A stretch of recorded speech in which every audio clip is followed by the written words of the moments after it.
Exit poll म्हणजे थोतांड आहे आणि ह्या थोतांडवर कोणीही बळी पडू नये. मला असं वाटते कोणाचा विजय होईल कोणाचा पराजय होईल आम्ही निवडून येणार. काल लोकसभा निवडणुकीचा एक्झिट पोल आला आणि त्या संदर्भात आपल्यासोबत बोलण्यासाठी प्रहार संघटनेचे अध्यक्ष आमदार बच्चू कडू आहेत. सर, काय सांगाल? काल एक्झिट पोल आलेला आहे आणि एक्झिट पोलमध्ये महायुतीला एनडीएला चांगल्या जागा मिळताना दिसत आहे. काय वाटतं? कारण मागे एकदा तुम्ही असं म्हटलं होतात की शेतकऱ्यांची लूट झाली आहे भाजपच्या काळामध्ये, शेतकरी नाराज आहे, तरी देखील भाजपला आणि एनडीएला चांगल्या जागा मिळताना दिसत आहेत एक्झिट पोलमध्ये. काय नेमकं वाटतं यावरती? भाजपच्याच काळात लूट झाली नाही, काँग्रेसच्या काळात झाली, म्हणजे असं एकतर्फी नाही म्हटलं तर. दुसरं, एक्झिट पोलवर माझा काही विश्वास नाही आहे, कारण हे सगळे अंदाज आहे. कोणाच्या डोक्यात काय भानामती येतं आणि तो एक्झिट पोल जाहीर करतं. त्याची गरजही नाही. आता 2 दिवसांना निकाल लागतोय, आता त्याची बातम्या करायची गरज काय? यालाही मला हेच पटत नाही का खऱ्याखुरी सगळं माहिती 4 तारखेला भेटणारच आहे. आजची 2, उद्याची 3 आणि परवा 4. तर ह्या एक्झिट पोलच्या बातम्या करणं किंवा नको त्या बातम्या दाखवणं हे थांबवलं पाहिजे मला वाटतं. अमरावतीमध्ये तुम्ही नवनीत राणांचा विरोध केला होता, मात्र त्या आघाडीवरती दिसतात आणि तुमचे उमेदवार बुब हे पिछाडीवरती दिसत आहेत.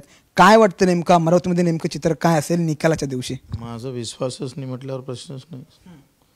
हे सगळ्या भन्नाट कल्पना कुठून आणल्या? 11 लाख लोक मतदान करतं आणि 1000 लोकांना तुम्ही विचारत असाल. हा एक्झिट पोल म्हणजे थोतांड आहे आणि ह्या थोतांडवर कोणीही बळी पडू नये. TV माध्यमांना ते दाखवावं लागतं, मधात त्यांना जाहिराती मारावं लागतं 4 तारखेपर्यंत. त्यांच्या जाहिराती चालतं आणि हे एक्झिट पोलचे ह्या फेक न्यूज जे आहे ज्याला काही आधारच नाही, अशा बोगस न्यूज थांबवल्या पाहिजे मला असं वाटतं. घटक पक्षांमुळे महायुतीचं नुकसान झालं असं तुम्हाला वाटतं का? नाही, मला असं काही म्हणायचं नाही आहे. तर प्रत्येकाचं आपापलं संशोधन वेगळं असू शकते. आखरी सगळ्यांना विचारात घेऊन सगळ्यांना विश्वासात घेऊन गेलं असतं तर त्याचे परिणाम वेगळे राहिले असते. म्हणजे भाजपने घटक पक्षांना विश्वासात घेतलं नाही असं म्हणायचं का तुम्हाला? म्हणूनच तर आम्ही उभं राहिलो ना. त्यांनी साधं 2 आमदार आमचे असताना विचारण्याची पण त्यांनी हे घेतली नाही, तर ते चुकीचंच आहे. अमरावतीमध्ये मग नवनीत राणा यांचा विजय होईल की पराजय होईल? मला असं वाटते कोणाचा विजय होईल कोणाचा पराजय होईल आम्ही निवडून येणार. त्यांना कोण पडणार आहे आणि कोण निवडून येणार आहे याचा प्रश्नच नाही, आम्हीच निवडून येणार. सर, तुम्ही महायुतीमध्ये असताना महायुतीवरती टीका केली होती. आता लोकसभा झाली, आगामी विधानसभा निवडणुकीमध्ये बच्चू कडूंची काय भूमिका असेल? बच्चू कडू नेमकं कोणाला पाठिंबा देतील? नाही, भूमिका आम्ही काही एकटे जाहीर करत नाही. आमचे काही मुद्दे आहे आणि त्या मुद्द्याला घेऊन आम्ही आमच्या 15 ते 20 जागा आम्ही लढवणार आहोत. आता कोणासोबत जायचं नाही जायचं ते कार्यकर्ता मिळून ठरवू.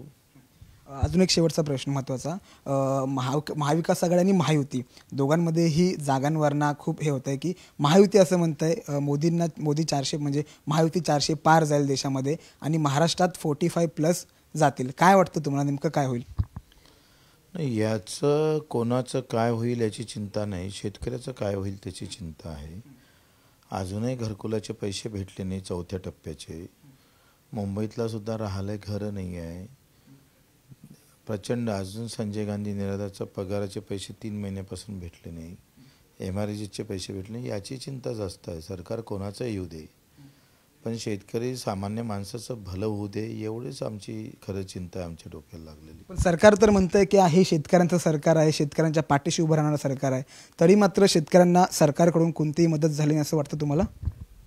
तुम्ही एक सांगा, कांद्याचे भाव वाढले, निर्यात बंदी केली, ऐन निवडणुकीच्या काळात सोयाबीनचे भाव पडले, तुरीचे भाव पडले, कापसाचे भाव 1000 रुपयानं कमी झाले. आता हे जर ऐन निवडणुकीच्या काळामध्ये जर 1000 रुपये कमी पगार केला असता, कर्मचाऱ्याचं काय होट मारलं असतं त्यांनी? कर्मचाऱ्याचा 1000 रुपये एका महिन्याचे कमी जरी केले असते तरी त्यांना मतदान केलं नसतं. पण भर निवडणुकीमध्ये शेतीमालाचे भाव पडल्यावरही त्याचा संताप व्यक्त व्हावा एवढंच आमचं म्हणणं आहे. सरकार कोणाचं असू दे, पक्ष कुठला असू द्या, हे व्हायला नाही पाहिजे. शेतकऱ्यांच्या बाबतीत सरकार फेल ठरलं असं वाटतं का? सगळंच म्हणजे 75 वर्ष जे सरकार आले ते सगळे फेल पडले. कोणी काही फार चांगलं केलेलं दिसत नाही आहे.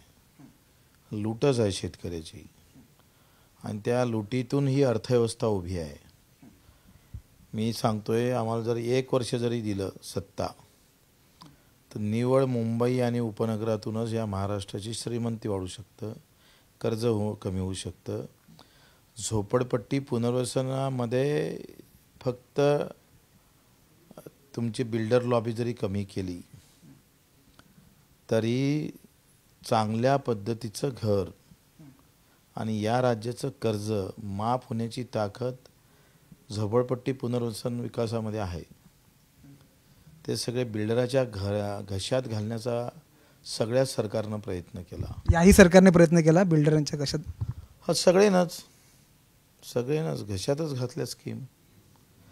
काय झालंय, प्रत्येक भागामध्ये आमदार आणि खासदार आणि नगरसेवक यांनी त्या विकासामध्ये एक बिल्डर घालून आपापली व्यवस्था करून ठेवली आहे. सरकारनं असं केलं. शेवटचा एक महत्त्वाचा प्रश्न, भविष्यामध्ये महायुतीकडून जर का बच्चू कडूंना पुन्हा बोलवणं आलं तर बच्चू कडू पुन्हा महायुतीसोबत जातील का? आम्ही जर तरवर बोलत नाही. वेळेवरचं कसं काय होईल ते ठरवू. खूप खूप धन्यवाद सर साम टीव्हीशी बातचीत केल्याबद्दल. कॅमेरामॅन दीपक सर, मी सूरज मसूरकर, साम टीव्ही, मुंबई. देश विदेशातील प्रत्येक घडामोडींचे लाईव्ह अपडेट मिळवण्यासाठी आता साम टीव्हीच्या सर्व सोशल मीडिया प्लॅटफॉर्मला लाईक, फॉलो आणि सबस्क्राईब करा. तसंच सर्व नोटिफिकेशनसाठी बेल आयकॉन प्रेस करायला विसरू नका.